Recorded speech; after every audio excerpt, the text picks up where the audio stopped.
قسطنطنیہ کی فتح سلطان محمد کی فتح کی عظیم داستان ہے۔ مسلمانوں کی تاریخ کا ایک روشن ترین باب ہے جب سلطان محمد نے قسطنطنیہ فتح کیا۔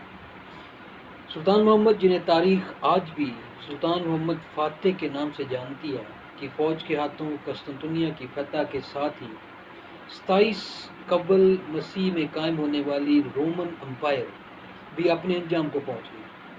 مورخین کے مطابق رومن امپائر 1480 برس تک کسی نہ کسی شکل میں قائم رہنے کے بعد انجام کو پہنچی۔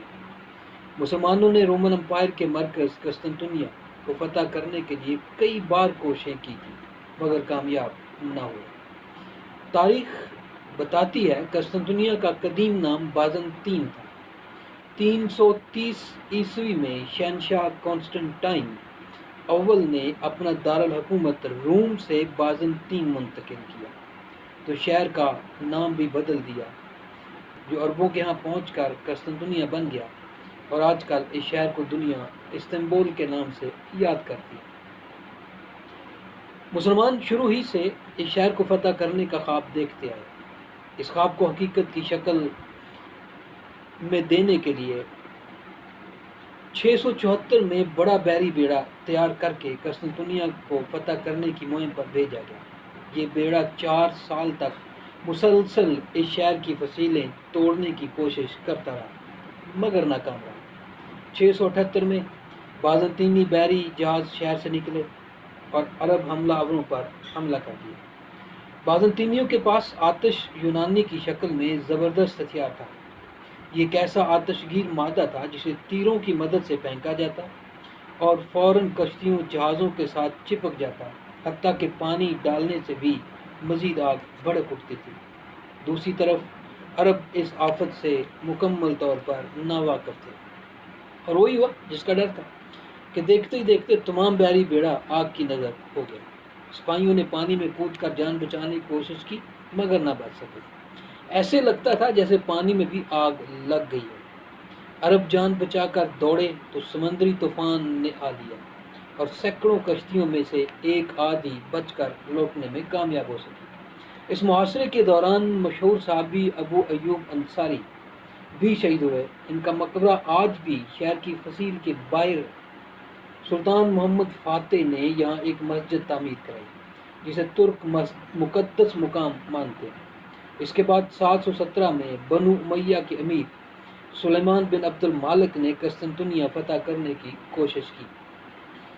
شہر کا محاصرہ کیا گیا، مگر اس کا انجام بھی اچھا نہ ہوا، اور 2000 کے قریب جنگی کشتیوں میں سے صرف 5 واپس آ سکی۔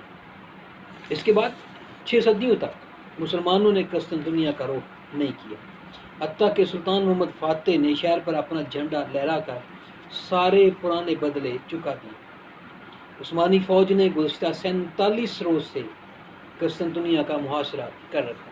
یہ تاریخ ہے، مسلمانوں کی تاریخ ہے، عظیم فتح کی عظیم تاریخ ہے کہ اچانک 21 سالہ عثمانی سلطان محمد ثانی غیر متوقع طور پر اپنی فوج کے اگلے مورچوں پر پہنچ گیا۔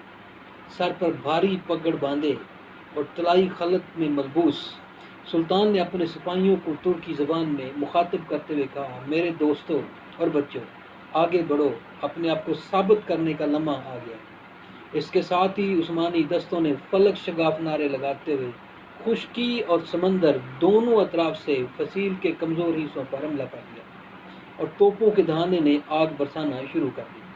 بازنطینی سپاہی اس حملے کے لیے فصیلوں پر تیار کھڑے تھے، مگر 1.5 ماہ کے محاصرے نے ان کے حوصلے پست کر دیے تھے۔ بازنطینیوں کی مدد کے لیے شہری بھی آئے، مگر اب عثمانی فوج کے سپاہیوں کو روکنا ممکن نہ تھا۔ ادھر ہر فرقے سے تعلق رکھنے والے عیسائی تمام اختلافات بھلا کر اکٹھے ہو گئے۔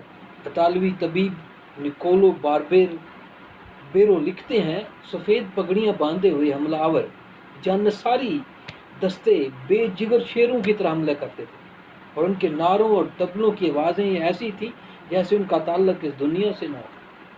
دن کا آغاز ہونے تک ترک سپاہی فصیل کے اوپر پہنچ چکے تھے، اور بازنطینی فوجی مارے جا چکے تھے، یہاں تک بازنطینی فوج کا سپہ سالار زخمی ہو کر میدان چھوڑ گیا، اور جب سورج کی پہلی کرن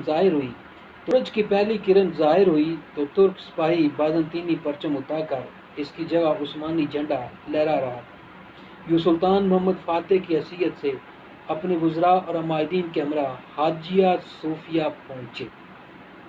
سلطان محمد حاجیہ صوفیہ کے دروازے پر پہنچے تو گھوڑے سے اتر کر گلی سے ایک مٹھی خاک لے کر اپنی پگڑی پر ڈال دی، جبکہ ان ساتھیوں کی آنکھوں سے آنسو جاری ہو گئے۔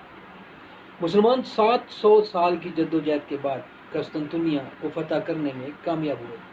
قسطنطنیہ کی فتح محض ایک شہر کی فتح نہ تھی، یا ایک بادشاہ کے اقتدار کا خاتمہ اور دوسرے کے اقتدار کا آغاز نہیں تھا، بلکہ اس فتح کے ساتھ دنیا کی تاریخ کا ایک باب ختم ہو گیا اور دوسرے کی ابتدا ہوئی۔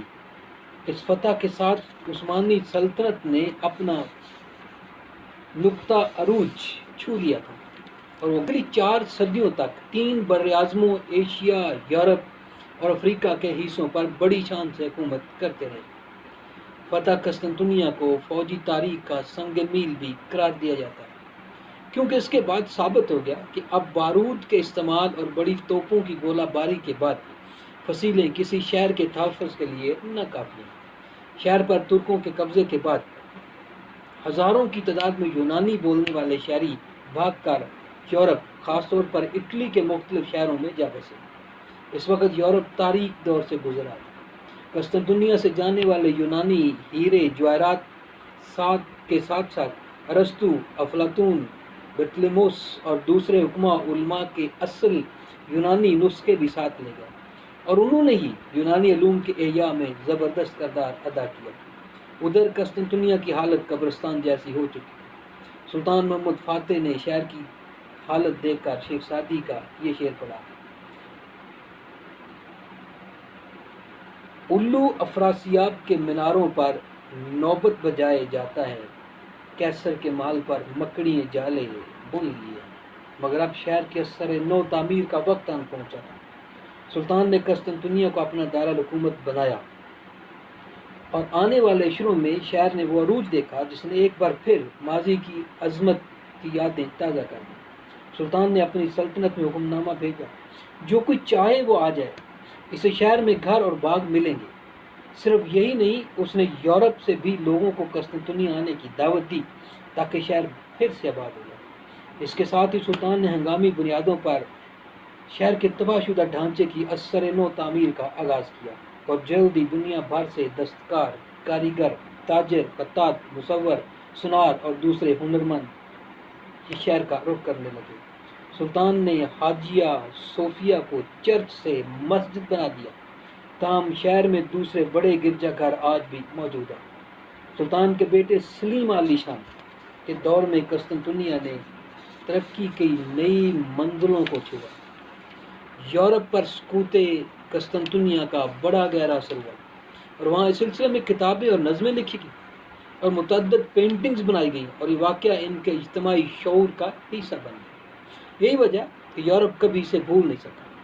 نیٹو کا اہم حصہ ہونے کے باوجود یورپی یونین ترکی کو قبول کرنے میں لیت و لال سے کام لیتی ہے، جس کی وجوہات صدیوں پرانی ہیں۔ یونان میں آج بھی جمعرات کو منحوس دن سمجھا جاتا ہے۔